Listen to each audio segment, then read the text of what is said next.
திருநெல்வேலியிலேருந்து வராங்க. நான் ஈரோடு தான். சரி, ஓகே. கொங்கு மண்டலத்துக்கு தமிழக வெற்றி கழக தலைவர் வராரு முதல் கட்டமா, எப்படி பாக்குறீங்க?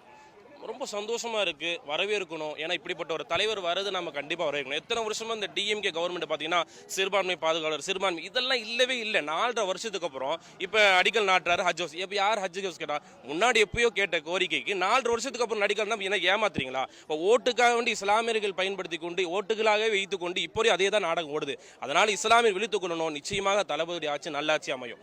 அவர் கூட இருந்து பயணித்தவர் நாங்கள் இருவரும் இஃப்தாருடைய நேரத்திலிருந்து அதுக்கு முன்பதாகவே நாங்கள் பயணிச்சிருக்கிறோம். அவருடைய மனசு எப்படி, அவர் நல்லா செய்வார், அதன் நோக்கம்தான். நிச்சயமாக இந்த தளபதி ஈரோடுக்கு வரும் நாங்கள் ஆடம்பரமாக வரவேற்கிறோம். ரொம்ப மகிழ்ச்சியாக பார்க்குறோம்.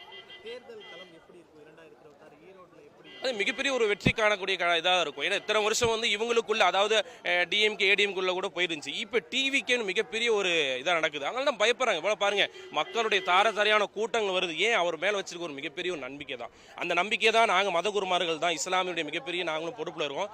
தமிழ்நாடு முழுக்க கிட்டத்தட்ட 90 ஆலிம்கள் இதில் இருக்கிறோம். எல்லாருடைய நம்பிக்கை தளபதி தான். நிச்சயமாக இந்த 2026 என்பது தளபதியுடைய ஆட்சி அமையும். நாங்கள் துவா செய்வோம், வெற்றி பெறுவோம். பாஜகவை தொடர்ந்து விமர்சிக்க மாட்டாரு இல்ல அப்படிலாம் இல்லை. பாஜக தொடர்படியாக அவர் எங்கெல்லாம் போகிற விமர்சனம் இப்போ கூட இது நடத்தினாரு. நம்ம இந்து காலேஜ் நடத்தினார், ஒரு ப்ரோக்ராம் நடத்தினாரு. அந்த ப்ரோக்ராமில் கூட பாஜக பற்றி சொல்ல தான் செஞ்சார். எல்லா இடத்துலையும் சொல்ல தான் செய்கிறாங்க. பாஜக கொள்கை எதிரி யாரு, அரசியல் எதிரி யாருன்னு தெளிவாக தான் சொல்கிறாப்புல. இவங்க தான் அவங்க தானே இல்லை.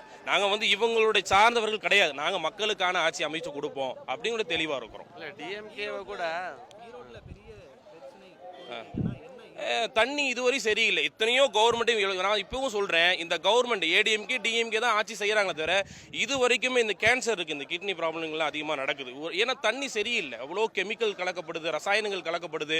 மக்களுக்கு சுத்தமான ஒரு நீர் இன்ன வரைக்கும் கொடுக்கப்படல. நேற்று கூட தண்ணி பிடிச்சோம், பார்த்தா அதுலேருந்து ஒரு பூச்சிகளும் புழுகளும் வருது. எப்படி அது?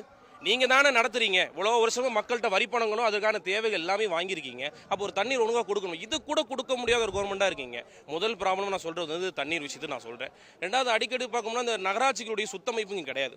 சுத்தம் சுகாதாரமே கிடையாது. ஏதாவது யாரோ மினிஸ்டர் வராங்க, யாராவது சிஎம் வராங்கன்னு சொன்னால் உடனே சுத்தம் செய்கிறது. இது என்னது நாடகமா? மக்களுக்கான ஆட்சி மக்களுக்காக செய்யணும். இதுதான் உண்மையான ஆட்சி. சும்மா அந்த நேரத்தில் மட்டும் பயன்படுத்திக்கிறது, அந்த நேரத்தில் மட்டும் சுத்தமாக இல்லை. அப்போ 2 விஷயத்தை நாங்கள் சொல்கிறோம். நகராட்சியுடைய அந்த சுத்தமே இல்லை. ரெண்டாவது தண்ணீர் மிகப்பெரிய ஒரு இருக்கு ஆரம்ப கட்டத்துல இருந்து. எஸ் ப்ரோ, ஆக்சுவலி கொங்கு மண்டலம் பார்த்தீங்கன்னா இது வரையும் ஏடிஎம்கேவோட கோட்டை, டிஎம்கேவோட 2வது கோட்டை அப்படிலாம் சொல்லிட்டு இருந்தாங்க. எல்லா கோட்டையும் ஆள்றதுக்கான தளபதி எங்களோட மண்ணுக்கு வராரு. ரொம்ப பெருமையாக நினைக்கிறோம் ஆக்சுவலி. ஸோ எவ்வளோ நீங்கள் கொங்கு மண்டலம் சொல்கிறீங்க, பெரிய கோட்டைன்னு சொல்கிறீங்க. நீங்கள் வரும்போது ரோடை பார்த்தாலே உங்களுக்கு தெரிஞ்சிருக்கலாம், மக்களோட வேலை வாய்ப்பை பார்த்தாலே தெரிஞ்சிருக்கலாம். சாய பிரச்சனை, ஏகப்பட்ட பிரச்சனைகள் இருக்குது. 70 வருஷமாக ஆழ்ந்துட்டு இருக்கீங்க அப்படின்றாங்க. இந்த திராவிட மாடல் ப்ளஸ் ஏடிஎம்கே மாடல் 2 மாடல்களும் இருக்குது. எவ்வளோ நம்ம மக்களை வஞ்சிக்கிறாங்கன்னு சொல்லிட்டு உங்களுக்கு இதை தெரிஞ்சிருக்கலாம். இங்கே பார்க்கும்போது தான் தெரியுது. வர வழியிலே சொல்கிறேன் பாருங்களேன், ரொம்ப ஒஸ்டான ரோட் கண்டிஷன்ஸ், ரொம்ப மக்களோட கஷ்டங்கள்லாம் பார்க்கும்போது ரொம்ப கஷ்டமாக இருக்குது. இதை மீட்டு வெற்றி வாதையை கொண்டு போகிறதுக்கு தளபதியோட ஆட்சி நல்லா இருக்குன்னு நம்புறோம்.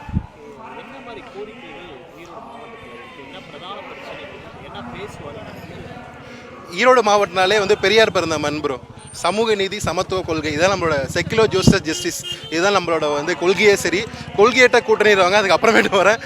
இதுக்கெல்லாமே பார்த்தீங்கன்னா இங்கேயும் இந்த கேஸ்ட் பிரச்சனை இதெல்லாம் ரொம்ப காமனாக இருக்கிறது தான். பெரியார் பிறந்த மண்ணுன்னு சொல்கிறாங்க. ஈவனுமே இங்கேயுமே இந்த ஏற்றத்தாழ்வு இது மாதிரி விஷயம் ரொம்ப நார்மலாக இருக்குது. இதை உடச்சிட்டு எறிகிறதுக்கான ஒரு அம்பா எங்கள் தளபதி இருப்பார்னு நினைக்கிறேன். மக்களோட வாழ்வாதார பிரச்சனை, வேலை வாய்ப்பு, சாயக்கழிவு நம்ம கடலில் ஆற்றுல கறக்கிற பிரச்சனை, மேட்டூர் குடிநீர் தண்ணீர் பிரச்சனை, இது மாதிரி ஏகப்பட்ட பிரச்சனைகள் இருக்குது. தண்ணி 6 நாள் வருன்றாங்க. எத்தனை நாள் வருதுன்னு சொல்லிட்டு மக்களை கேளுங்க, உங்களுக்கு தெரியும். அந்த தண்ணி சுகாதாரமாக இருக்கா, எவ்வளோ நோய்கள் வருதுன்னு சொல்லி மக்களுக்கு கேளுங்க தெரியும். ஏகப்பட்ட பிரச்சனைகள் இருக்குது. இதெல்லாம் சரி பண்ணுவார்னு தளபதி நம்புகிறோம் ப்ரோ.